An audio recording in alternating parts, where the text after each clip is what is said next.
আসসালামু আলাইকুম। Hello viewers. আজকে আবারও একটি গুরুত্বপূর্ণ ইংলিশের টপিক নিয়ে আপনাদের সামনে উপস্থাপন করার চেষ্টা করছি। আজকের গ্রামারটির নাম হচ্ছে কন্ডিশনাল সেন্টেন্স। দ্যাট মিন্স শর্তমূলক বাক্য। এই টপিকটি ইংরেজি গ্রামারের একটি গুরুত্বপূর্ণ অংশ।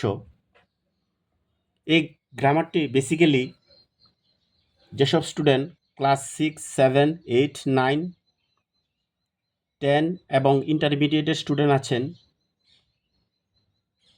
ওই টপিকটি তাদের জন্য অত্যন্ত গুরুত্বপূর্ণ। এর পাশাপাশি যারা জব সিকার আছেন, বিসিএস সহ সরকারি বিভিন্ন রকমের কম্পিটিটিভ এক্সামে এই কন্ডিশনাল থেকে অনেক প্রশ্ন আসে। সো আমরা আপনাদেরকে আজকে খুব সহজেই কিভাবে আইডেন্টিফাই করতে পারবেন এই কন্ডিশনাল সেন্টেন্সটি, এবং এই এই কন্ডিশনাল সেন্টেন্সের মাধ্যমে আপনারা হাজার হাজার এক্সারসাইজ ইজিলি করতে পারবেন। জাস্ট একটু ফলো করেন, দেখবেন সব কিছু ইনশাল্লাহ সমাধান হয়ে যাবে। আচ্ছা চলেন তাহলে আমরা কথা না বলে আমাদের ক্লাস শুরু করি। তো প্রথমে আপনাদেরকে জানতে হবে কন্ডিশনাল জিনিসটা কি। কন্ডিশনাল শব্দের অর্থ হলো শর্তমূলক বাক্য। ঠিক আছে, এটা কি? শর্তমূলক বাক্য। শর্তমূলক বাক্য। কন্ডিশনাল অর্থ কি? শর্ত, আর সেন্টেন্স মানে বাক্য, তাহলে শর্তমূলক বাক্য। সো আপনারা যদি কন্ডিশনাল সেন্টেন্সটা আইডেন্টিফাই করতে যান, তাহলে প্রথমেই একটু বিষয় মাথার মধ্যে ফলো করবেন। আসলে এই সেন্টেন্সের নাম যে কন্ডিশনাল হলো, কেন হলো? আরও তো অনেক সেন্টেন্স আছে, অ্যাসার্টিভ সেন্টেন্স আছে, ইন্টারোগেটিভ, ইম্পারেটিভ, অবজেক্টিভ, এক্সক্লামেটরি, অনেক সেন্টেন্স আছে। সো এই সেন্টেন্সটা আপনারা কীভাবে ইজিলি আইডেন্টিফাই করবেন? সো এই জন্য প্রথমে আপনাকে একটা জিনিস ফলো করতে হবে। দেখেন কীভাবে আইডেন্টিফাই করবেন। প্রথমত এই কন্ডিশনাল সেন্টেন্সের মধ্যে প্রথমেই একটা বাক্যের দুটি অংশ থাকবে। একটা হলো প্রিন্সিপাল ক্লজ আর একটা হলো সাবঅর্ডিনেট ক্লজ। সো সাবঅর্ডিনেট ক্লজের মধ্যে এই একটা জিনিস থাকবে, সেটা হচ্ছে ইফ। কি থাকবে? ইফ অথবা হ্যাড থাকবে। ইফ অথবা হ্যাড। এরপর একটা সাবজেক্ট থাকবে, এস দিয়ে বুঝাইলাম সাবজেক্ট। এরপর একটা ভার্ব থাকবে, এরপর একটা অবজেক্ট থাকবে, অবজেক্ট নাও থাকতে পারে, এতে কোনো প্রবলেম নেই। পরে একটি ক্ষমা থাকবে, পরে আবার একটি সাবজেক্ট থাকবে, পরে একটি ভার্ব থাকবে, পরে একটি অবজেক্ট থাকবে। এই সিস্টেমটা যদি হয় তাহলে আপনারা সেটা ধরে নেবেন সেটা কন্ডিশনাল সেন্টেন্সের মধ্যেই বাক্যটা আছে। আবার এমনও হতে পারে ইফ অথবা হ্যাড বাক্যের মাঝখানেও চলে যেতে পারে। যদি মাঝখানে চলে যায় তখন এই কমাটা আর হবে না। ঠিক আছে, বুঝতে পারছেন? আচ্ছা, ওকে। তাহলে আমরা যাই কন্ডিশনাল সেন্টেন্সের একটু বিস্তারিত আলোচনা আমরা করি। তো প্রথমত আমরা বলবো যে কন্ডিশনাল সেন্টেন্সটার একটু হিন্টস আপনাদেরকে দিলাম যে এইভাবে চিনবেন। প্রথমে শব্দের শুরুতে ইফ থাকবে অথবা হ্যাড থাকবে, পরে সাবজেক্ট থাকবে, পরে একটা ভার্ব থাকবে, পরে একটা অবজেক্ট থাকবে, পরে একটা ক্ষমা থাকবে, পরে আবার সাবজেক্ট, পরে ভার্ব, পরে হলো অবজেক্ট। সো ন্যাচারালি কন্ডিশনালটা আসলে কি, কীভাবে জানবেন আরেকটু আপনাদেরকে বিস্তারিত বলি। প্রধানত ইফযুক্ত বাক্যকে কন্ডিশনাল সেন্টেন্স বলা হয়। সো আমরা বুঝতে পারলাম কন্ডিশনাল জিনিসটা কি। ইফযুক্ত বাক্যকে কন্ডিশনাল বলা হয়। দ্যাট মিন্স একটা বাক্যের, আমি তো আগেই বললাম, দুইটা ক্লজ থাকবে। ইফযুক্ত যে বাক্যটা থাকবে, হ্যাঁ, এরপরে আরেকটা বাক্য থাকবে। সো দুইটা বাক্য হয়ে গেল। তো ইফযুক্ত বাক্য যদি কোনো সেন্টেন্সে থাকে এবং কমা থাকে, সেটা কন্ডিশনাল সেন্টেন্স। এখন এই কন্ডিশনাল সেন্টেন্সের দুইটি অংশ থাকে, মানে পার্ট থাকে। দুটি অংশ কি? একটা হলো যে ডিপেন্ডেন্ট ক্লজ, বা এই যে আমি লিখি এই যে ক্লজটা কমার আগের অংশটা, এটা হলো ডিপেন্ডেন্ট ক্লজ। এটার নাম কি? Dependent clause. ডিপেন্ডেন্ট ক্লজ সংক্ষেপে লিখলাম। আর ওইটা হলো সাবঅর্ডিনেট ক্লজ বা প্রিন্সিপাল ক্লজ। Principal clause. এখন আপনাদের মনে প্রশ্ন আসতে পারে আসলে ক্লজটা কি। ক্লজটা হলো এমন একটা বিষয় যেখানে একটা সাবজেক্ট থাকবে, CLAUSE ক্লজ। ক্লজটা হলো একটা সাবজেক্ট থাকবে, তারপর একটা ভার্ব থাকবে, তারপর একটা অবজেক্ট থাকবে। এই পজিশন যদি হয় তখনই সেটা ক্লজ হবে। আর ফ্রেজ কাকে বলা হয়?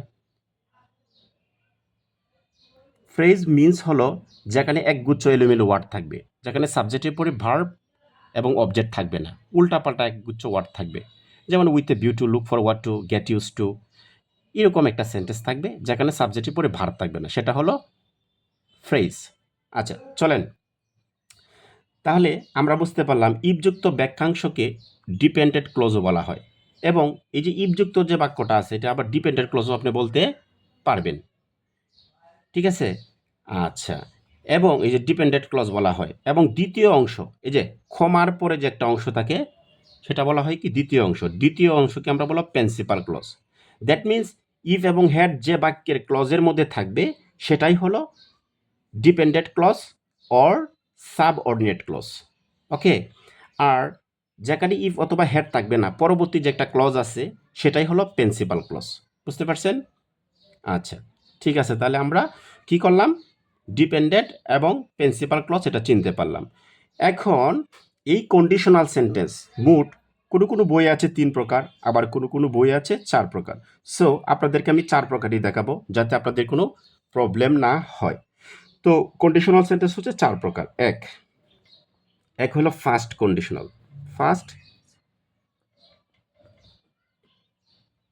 ফার্স্ট কন্ডিশনাল সেন্টেন্স, প্রথম লিখলাম ফার্স্ট কন্ডিশনাল সেন্টেন্স, এরপরে দ্বিতীয় second conditional sentence, second conditional sentence একটু টান দিয়ে দিলাম যাতে তাড়াতাড়ি হয়। থার্ড কন্ডিশনাল সেন্টেন্স, এবং ফোর্থ হলো জিরো কন্ডিশনাল সেন্টেন্স। তো এই 4 প্রকার কন্ডিশনাল সেন্টেন্স আমরা একটু সূত্র প্রয়োগ করব এবং এর সাথে সাথে একটি বা দুটি এক্সাম্পল দেব যাতে আপনারা সহজেই সেন্টেন্সটা ধরতে পারেন সেটা কোন কন্ডিশনালে পড়ছে, ঠিক আছে? আচ্ছা আমরা এখন কাজ করি ফার্স্ট কন্ডিশনাল সেন্টেন্স নিয়ে। ফার্স্ট কন্ডিশনাল সেন্টেন্স,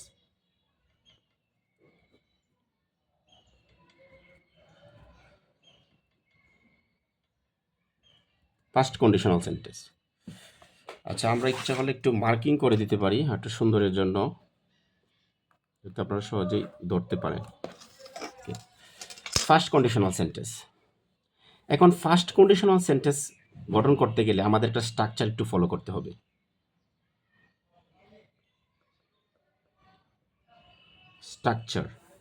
স্ট্রাকচার মানে একটা স্ট্রাকচারটা আমরা একটু ফলো করি।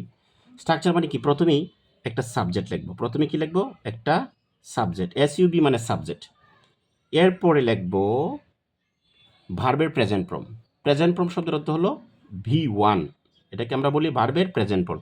আর একটু ফলো করেন যে B1 মানে ভার্বের প্রেজেন্ট ফর্ম বা বেস ফর্ম, আর B2 মানে ভার্বের ফার্স্ট ফর্ম মানে ভার্বের 2 নম্বর ফর্ম, আর V3 মানে ভার্বের ফার্স্ট পার্টিসিপল ফর্ম। এটা একটু মনে রাখবেন, ঠিক আছে? তাহলে একটু সহজ হবে, আর নয়তো ওই সেন্টেন্সগুলো লিখলে একটু বড় হয়ে যাবে। তাহলে প্রথমে সাবজেক্ট প্লাস V1 অথবা ভার্বের সাথে ইয়েস অথবা ইয়েস থাকবে, ঠিক আছে? তো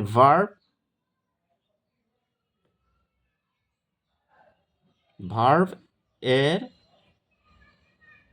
প্রেজেন্ট ফর্মের সাথে প্রেজেন্ট ফর্ম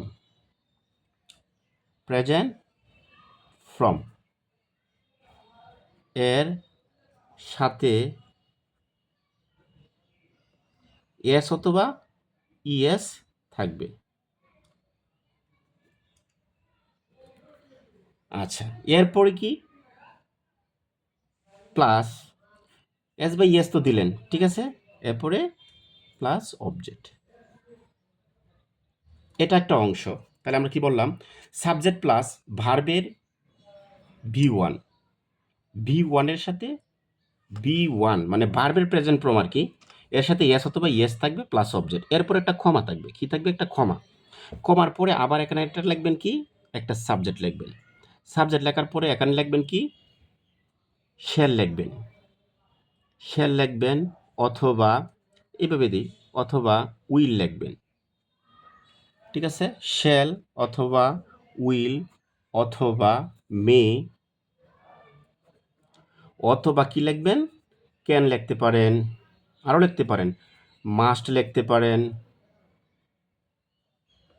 ঠিক আছে, প্লাস ভার্বের V1 মানে বেস ফর্ম, ঠিক আছে, ভার্বের V1 মানে কি base form, plus V1 plus একটা অবজেক্ট দিয়ে দিলেন।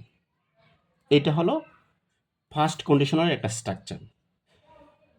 ঠিক আছে, এখন আমি একটা উদাহরণ আচ্ছা, ফার্স্ট কন্ডিশনাল স্ট্রাকচার যে লিখলাম, এখন আপনাদের সামনে আরেকটু বলি। এই ফার্স্ট কন্ডিশনাল সেন্টেন্সটার একটু ভুল করে ফেললাম।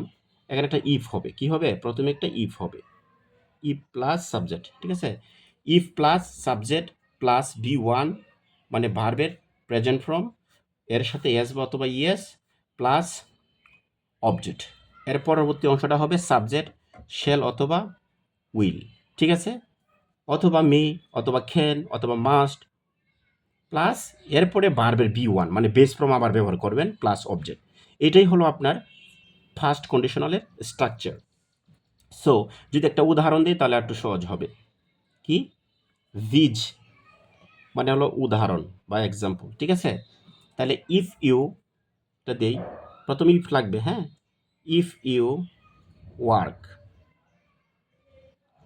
ইফ ইউ ওয়ার্ক হার্ড, যদি আপনি কঠোর পরিশ্রম করেন, একটা কমা, তার শর্ত কি, প্রথমে ইফ আছে, এরপরে কি একটা সাবজেক্ট আছে, এরপরে কি একটা, এই যে একটা সাবজেক্ট, ঠিক আছে, এটা ইফ সাবজেক্ট, এটা হলো ওয়ার্ক, ওয়ার্ক মানে কি একটা ভার্ব, তাহলে আর এটাকে আমরা অবজেক্ট হিসাবে কল্পনা করব, ঠিক আছে। তাহলে আমাদের স্ট্রাকচারের সাথে মিলল, ইফ আছে, সাবজেক্ট আছে, V1 মানে ভার্বের এক নাম্বার ফর্ম আছে, ঠিক আছে, আর একটা অবজেক্ট আছে, ঠিক আছে, একটু কমা দিলাম। কমা দেওয়ার পরে এখন আমরা কি বলছি, দ্বিতীয় অংশটা যে কমার পরে দেখেন আবার সাবজেক্ট আছে একটা, ঠিক আছে, কি আছে, একটা সাবজেক্ট আছে, এরপরে সাবজেক্টের পরে শেল অথবা উইল অথবা মে ক্যান মাস্ট ইত্যাদি ব্যবহার করবেন, প্লাস ভার্বের বেস ফর্ম প্লাস অবজেক্ট ব্যবহার করবেন। তাহলে ইফ ইউ ওয়ার্ক হার্ড, আর একটা সাবজেক্ট, যে কোনো সাবজেক্ট আপনি ব্যবহার করতে পারবেন, তাহলে ইউই দিলাম, হ্যাঁ, ইউ। এখন উইল দিতে পারেন, উইল তো ইউর সাথে তো উইল হবে না, উইল হবে, মে হবে, কেন, যে একটু দিতে পারেন। তো ইফ ইউ ওয়ার্ক হার্ড, আপনি যদি কঠোর পরিশ্রম করেন, তাহলে ইউ উইল অথবা ইউ মে অথবা ইউ মাস্ট অথবা ইউ ক্যান, এরপরে কি দিবেন, ভার্বের base form, you will shine in life. যদি আপনি কঠোর পরিশ্রম করেন তাহলে জীবনে কি করতে পারবেন, উন্নতি করতে পারবেন। এই যে বিষয়টা বললাম, আর একটা উদাহরণ দিই তাহলে একটু ক্লিয়ার হবে। ইফ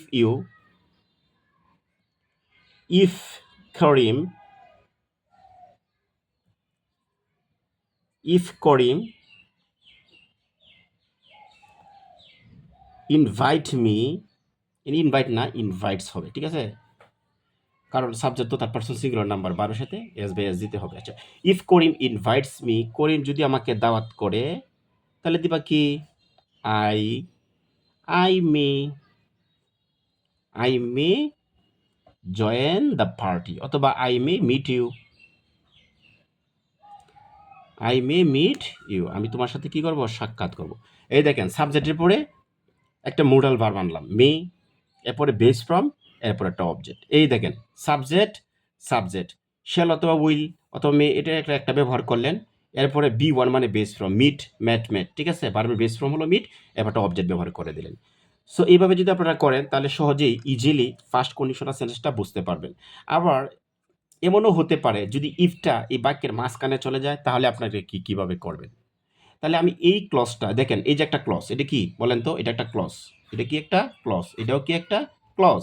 তাহলে এইটার নাম হলো সাবঅর্ডিনেট ক্লজ, SUBORDINATE, সাবঅর্ডিনেট, এইটার নাম সাবঅর্ডিনেট ক্লজ, বা এটার আরেকটা নাম দিতে পারেন, সেটার নাম কি, ডিপেন্ডেন্ট ক্লজও আপনি ব্যবহার করতে পারেন। ডিপেন্ডেন্ট ক্লজ আমি লিখে দিলাম আগেই, DEPENDENT, ডিপেন্ডেন্ট CLAUSE ক্লজ। আর এটা হলো প্রিন্সিপাল ক্লজ, অর কি দিবেন, ইন্ডিপেন্ডেন্ট ক্লজ, ঠিক আছে, PRINCIPAL, প্রিন্সিপাল CLAUSE, অর কি দিবেন, dependent clause, principal clause or independent clause, এটা কি দিবেন, ইন্ডিপেন্ডেন্ট ক্লজ।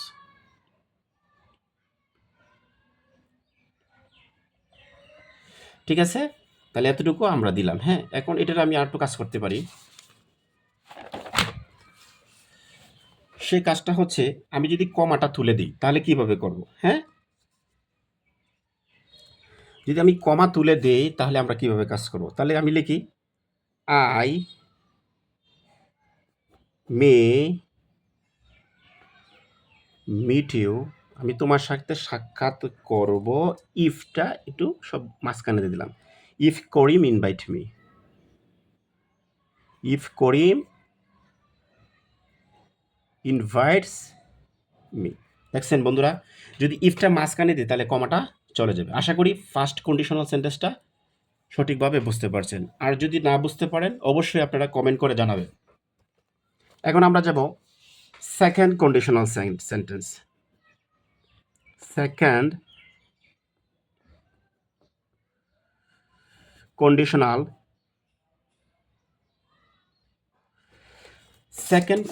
সেন্টেন্স মানে দ্বিতীয় শর্তমূলক বাক্য। ঠিক আছে, এটাও বন্ধুরা সহজ, অনেক সহজ। যদি ফার্স্ট কন্ডিশনাল চিনতে পারেন তো দ্বিতীয়টা ইজিলি আপনারা বুঝতে পারবেন। এখন আমি প্রথমে যে structure STRUCTURE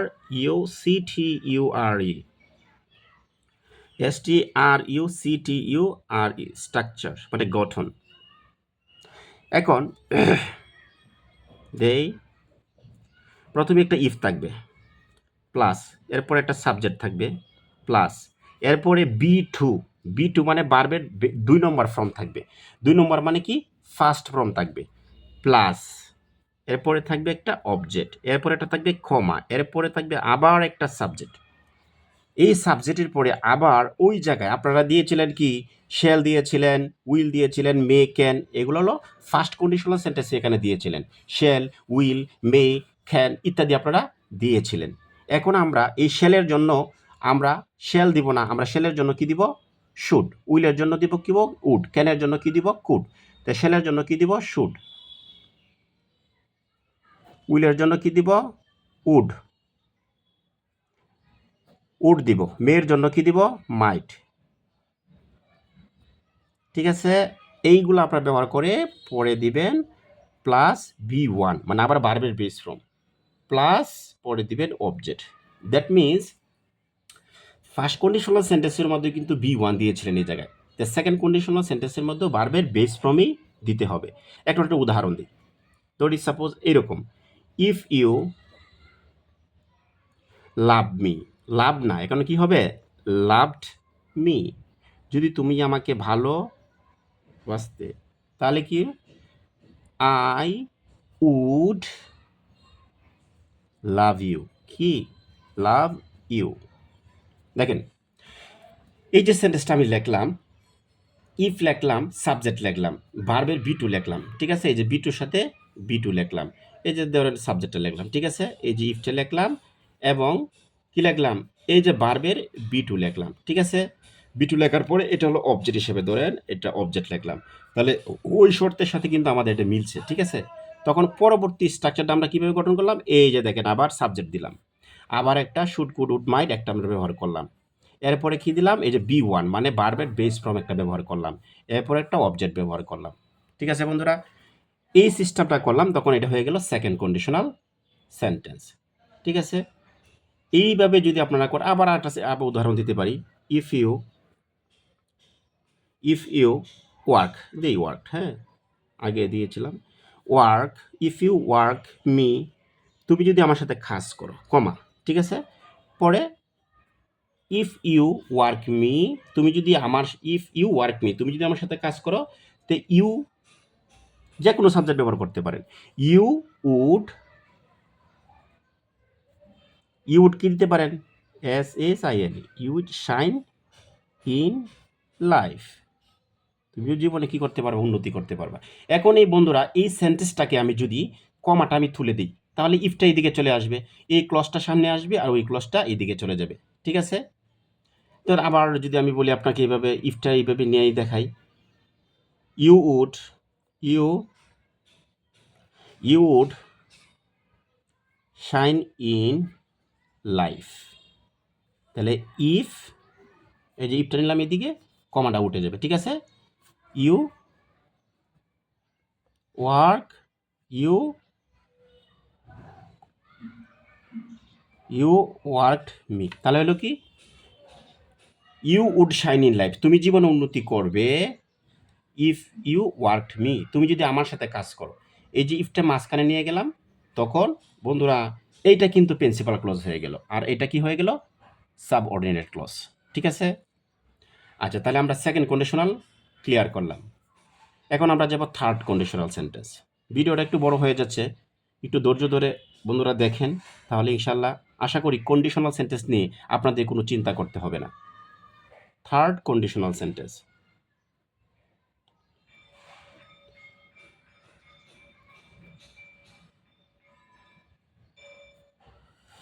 third conditional sentence, তৃতীয় শর্তমূলক বাক্য। কন্ডিশনাল মিনস ইফ থাকবে। ঠিক আছে? ইফ শব্দের অর্থ হলো যদি। থার্ড কন্ডিশনাল সেন্টেন্সটা হচ্ছে এত কঠিন না, স্ট্রাকচার।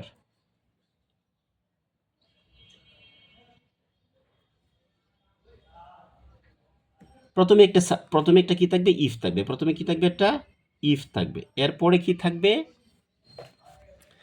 ইফের পরে একটা সাবজেক্ট থাকবে। এরপরে এখানে একটা হেড থাকবে। হেড প্লাস V3, মানে ভার্বের 3 নাম্বার ফর্ম থাকবে, মানে ফার্স্ট পার্টিসিপল ফর্ম থাকবে। তাহলে প্রথমে ইফ থাকবে, পরে সাবজেক্ট থাকবে, পরে হেড থাকবে, পরে ভার্বের ফার্স্ট পার্টিসিপল মানে 3 নাম্বার ফর্ম থাকবে।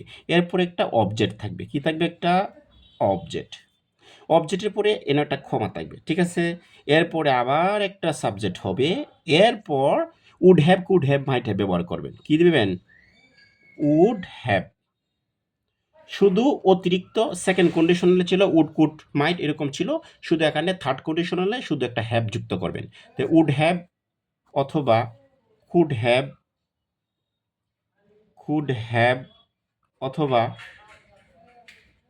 মাইট হ্যাভ, তিনটাতে একটা ব্যবহার করবেন, প্লাস V3।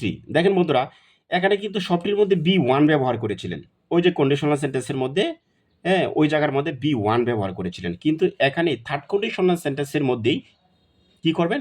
V3 ব্যবহার করবেন। এরপর একটা অবজেক্ট ব্যবহার করবেন, তাহলে আপনাদের কাজ শেষ। এখন আমি একটা উদাহরণ দিই, তাহলে আপনারা সহজে বুঝতে পারবেন। আচ্ছা, দেখি। If if if Taslima had if Taslima had finished the work, যদি তাসলিমা কাজটা শেষ করত, তাহলে তাহলে কি দিবেন? শি, যদি তাসলিমা কাজটা শেষ করতে, তাহলে করিম উড হ্যাভ, কি দিবেন? Would have helped me, helped me. তাহলে করিমও কি আমাকে সাহায্য করত। বলতেছে করিমও আমাকে কি করত? সাহায্য করত। তাহলে এখন দেখেন যে আমরা দিলাম, প্রথমেই যে বাক্যটা ব্যবহার করলাম এই যে কন্ডিশনাল সেন্টেন্সের মধ্যে, সেটা বলছে if plus subject plus had plus ভার্বের 3 নাম্বার ফর্ম। ঠিক আছে? Plus object. এরপরে সাবজেক্টের পরে would have, could have, might have, ভার্বের 3 নাম্বার প্লাস অবজেক্ট ব্যবহার করবেন। এখন if Taslima had finish the work, Karim would help me. তার মানে কি বোঝাইলো? এখানে ইফ ব্যবহার করলাম, ইফ সাবজেক্ট ব্যবহার করলাম, হেড ব্যবহার করলাম, ভার্বের 3 নাম্বার ফর্ম ব্যবহার করলাম, অবজেক্ট ব্যবহার করলাম দ্য ওয়ার্ক। এর পরবর্তী সেন্টেন্সটা এখানে, পরবর্তী সেন্টেন্সটা কি হবে? একটা সাবজেক্ট হবে। এই যে সাবজেক্ট, এই যে সাবজেক্ট। এরপরে would have, could have, might have একটা ব্যবহার করলাম। এরপরে ভার্বের 3 নাম্বার, এই যে দেখেন বন্ধুরা, ভার্বের 3 নাম্বার ফর্ম ব্যবহার করলাম, পরে একটা অবজেক্ট ব্যবহার করলাম। এই হয়ে গেল থার্ড কন্ডিশনাল সেন্টেন্স। আচ্ছা, এখন আরেকটা উদাহরণ দিই, তাহলে মনে হয় আরেকটু ক্লিয়ার হবে।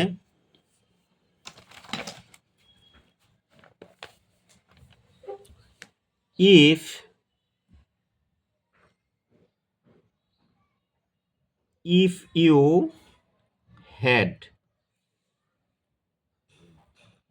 played me, তুমি যদি আমার সাথে খেলতে, ঠিক আছে, তো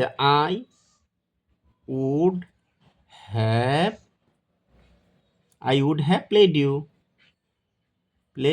আমিও তোমার সাথে কি করতাম? খেলতাম। এখন এই যে একটা বন্ধুরা জিনিস ফলো করেন, আমি কিন্তু থার্ড কন্ডিশনাল সেন্টেন্সটা যে লিখেছি, এই থার্ড কন্ডিশনাল সেন্টেন্সের মধ্যে ইফের সাথে ইফের পরিবর্তে একটা হেডও হতে পারে, ইফ অথবা হেড দুইটাতে একটা থাকতে পারে, তাহলে হয়ে গেল থার্ড কন্ডিশনাল সেন্টেন্স। আচ্ছা, এখন থার্ড কন্ডিশনাল সেন্টেন্সের পর আর একটা কী দেওয়া যায়, আমরা লিখেছিলাম কি জিরো কন্ডিশনাল সেন্টেন্স। হ্যাঁ, জিরো কন্ডিশনাল সেন্টেন্সটা একটু দেখাই, তাহলে মনে হয় ক্লাসটা শেষ হয়ে যাবে। এখন বন্ধুরা দেখেন, জিরো কন্ডিশনাল সেন্টেন্স সচরাচর অনেক বইয়ের মধ্যে জিরো কন্ডিশনাল সেন্টেন্সটা থাকে না। সো আমি চেষ্টা করছি যাতে আপনারা পরিপূর্ণভাবে এটা কন্ডিশনাল সেন্টেন্সটা বুঝতে পারেন, এই জন্য জিরো কন্ডিশনাল সেন্টেন্সটাও সাথে অ্যাড করে দিলাম। লিখলাম zero conditional sentence, zero conditional sentence মানে তৃতীয়, এটা কি zero conditional sentence, zero conditional sentence. এখন বন্ধুরা দেখেন, জিরো কন্ডিশনাল সেন্টেন্সটা বেসিক্যালি ওইটাও আগের মতোই দুইটা পার্ট থাকবে, একটা প্রিন্সিপাল ক্লজ, একটা হলো সাবঅর্ডিনেট ক্লজ। ইফযুক্ত যে বাক্যটা থাকবে সেটা অবশ্যই প্রেজেন্ট ইনডিফিনিট টেন্সে থাকবে, এর পরবর্তীতে যে প্রিন্সিপাল ক্লজটা গঠন করবেন সেটাও কিন্তু প্রেজেন্ট ইনডিফিনিট টেন্সেই হবে। এবং এই জিরো কন্ডিশনাল সেন্টেন্সটি মূলত চিরন্তর সত্য, অভ্যাসগত কোনো কাজ, বৈজ্ঞানিক যন্ত্রপাতি, হ্যাঁ, ইত্যাদি বোঝাবে। তখনই আমরা ভাববো সেটা জিরো কন্ডিশনাল সেন্টেন্সের মধ্যে আছে। আচ্ছা, তাহলে আমরা একটু সংজ্ঞাটা যদি লিখি তাহলে আর একটু ভালো হয়। সংজ্ঞাটা কি? জিরো কন্ডিশনাল সেন্টেন্সটা হলো মানে চিরন্তর সত্য কোনো অভ্যাসগত কাজ, হ্যাঁ, জিরো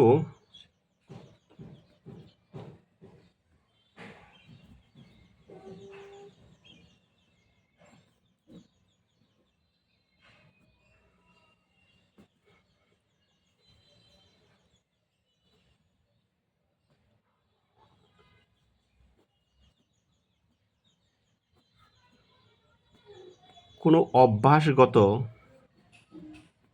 কাজ, চিরন্তর সত্য,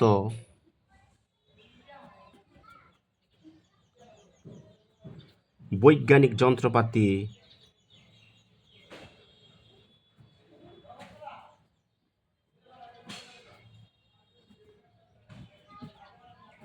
বৈজ্ঞানিক যন্ত্রপাতি ইত্যাদি বোঝালে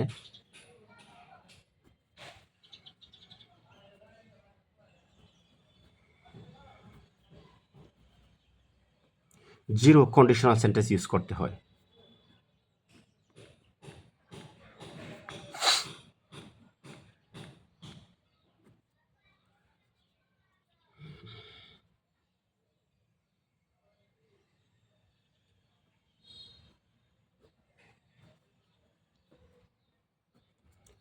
সো এখন আমরা একটা স্ট্রাকচার দিব যাতে আপনারা সহজেই এই সেন্টেন্সটা ধরতে পারেন। স্ট্রাকচার কি? STRUCTURE, structure. স্ট্রাকচার মানে গঠন। আচ্ছা, স্ট্রাকচার মানে কি? গঠন। এখন আমরা এটাও সেম, একটা প্রথমে লিখবেন ইফ, পরে লিখবেন একটা সাবজেক্ট, পরে লিখবেন একটা V1 মানে ভার্বের বেস ফর্ম V1 প্লাস, পরে লিখবেন অবজেক্ট, পরে একটা কমা দিবেন, পরে আবার একটা সাবজেক্ট দিবেন, পরে আবার ভার্বের V1 দিবেন, ঠিক আছে? V1 plus object. তার মানে কি? এই যে একটা ক্লজ বন্ধুরা দেখছেন, এই যে ক্লজটা, ঠিক আছে, আর ওই যে আর একটা ক্লজ, দুইটা কিন্তু ক্লজ মানে দুইটা পার্ট একটা বাক্যের, হ্যাঁ, মাঝখানে কমা আছে, একটা ফুল স্টপ দিবেন কারণ এটা অ্যাসার্টিভ সেন্টেন্স। এখন এইটা হলো সাবঅর্ডিনেট ক্লজ, এর নাম কি?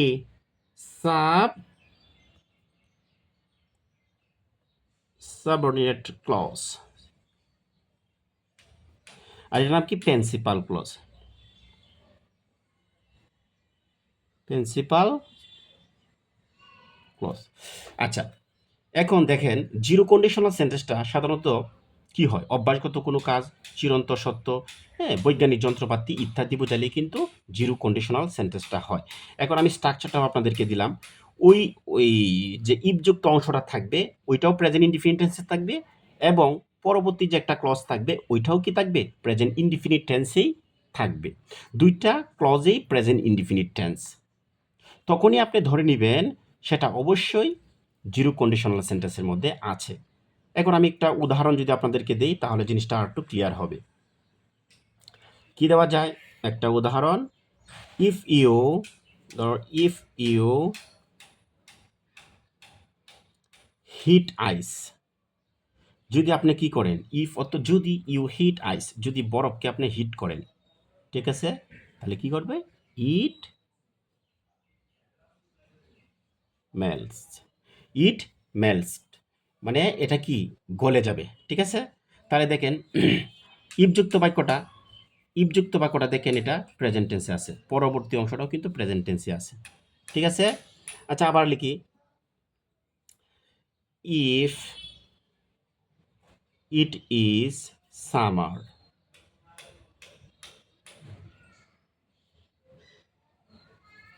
ইফ ইট ইজ সামার, তাহলে কি দিবেন? ইট ফিলস হট, সামারের সময় কিন্তু গরম হয়, গরম লাগে, ঠিক আছে। আবার যদি শীতের কথা একটা বলি, if it is winter, it feels cold, তাহলে কি দিবেন? ইট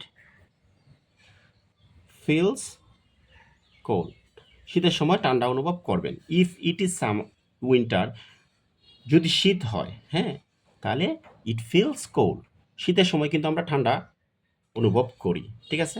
তাহলে ওই যে আমরা সেন্টেন্সটি লিখলাম সেই উদাহরণগুলো হলো সবটি জিরো কন্ডিশনাল সেন্টেন্সের উদাহরণ।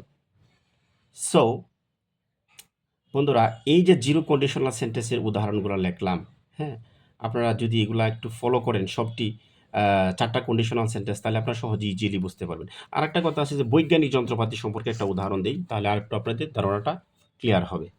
কি? If the machine take, S দিবেন, কারণ দ্য মেশিন থার্ড পারসনটা সিঙ্গুলার নাম্বার, 12 সাথে কি করতে হবে? এস বাই এস দিতে হবে। If the machine takes 5 litre diesel, comma then, তাহলে it works up to 10 hour, it up to 10 hours, মানে কি করবে? 10 ঘন্টা কি করবে? কাজ করতে পারবে। যদি মেশিনটাতে 5 লিটার তেল নেন, 5 লিটার ডিজেল নেন, তাহলে ইট ওয়ার্কস আপ টু কত? 10 আওয়ার্স, 10 আওয়ার্স, তাহলে 10 ঘন্টা কাজ করতে পারবেন। সো ওই যে 4 প্রকার কন্ডিশনাল সেন্টেন্স আপনাদেরকে বোঝালাম, আশা করি আপনারা সহজেই বুঝতে পারছেন এবং কন্ডিশনাল সেন্টেন্স সম্পর্কে একটি ধারণা মোটামুটি পেয়েছেন। সো আপনারা যদি একটু মনোযোগ সহকারে ক্লাসটা 1 থেকে 2 বার দেখেন, আমি আশা করি আপনারা অবশ্যই সহজে ক্লাসটা কন্ডিশনাল সেন্টেন্স থেকে যত রকমের প্রশ্ন আসুক আপনারা ইনশাল্লাহ পারবেন, ঠিক আছে। তো আশা করি বন্ধুরা সবাই ভালো থাকবেন, আমার জন্য দোয়া করবেন যাতে আপনাদের মাঝে আরও নতুন নতুন গ্রামারের ভিডিও নিয়ে হাজির হতে পারি। এজন্য আমাকে অবশ্যই সাপোর্ট করবেন। আমার একটা ইউটিউব চ্যানেল আছে নতুন, সেটা অবশ্যই আপনারা সাপোর্ট করবেন। আমার চ্যানেলের নাম হলো লার্ন ইংলিশ উইথ পরাগ আখন্দ। ধন্যবাদ।